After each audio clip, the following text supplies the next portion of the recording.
Amalungu omndeni abonakale echiphiza inyembezi khathi umbuyiseni Gema ongumsolwa evela enkantolo okokuqala. UGema ubhekene necala lokubulala intombi yakhe uSibusisiwe Ngubo nobezithwele amawele amathathu. Umndeni uthi ubeke akhale ngobudlelwane babo obungebuhle. Ubudlelwane babo buyasixoxela ethi ubudlelwane bakhe bumbi ngoba ngoDisemba ubefuna ukumshiya. Kwawukuthi useyathola ukuthi usekhulelwe, kwawukuthi manje akakwazi ukuthi amshiye njobe esekhulelwe. uSibusisiwe bekulindeleke ukuthi abelethe kuleli sonto, kanti wagcina ukubonakala nesoka lakhe ngaphambi kokuba abulawe. Umndeni uthi anganikezwa ibheyili.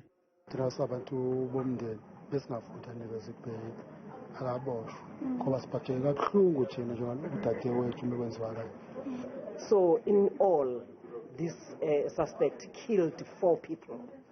So it is just a gruesome murder and barbaric one.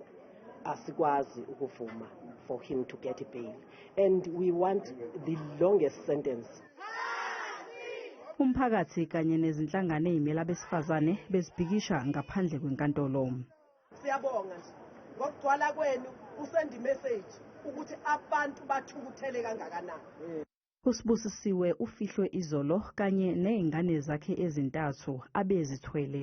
Njoba kuyinyanga abantu besifazane angeke umuntu wesilisa enze kanjena njoba silwa nje nathi sidwela abantu besifazane nezingane.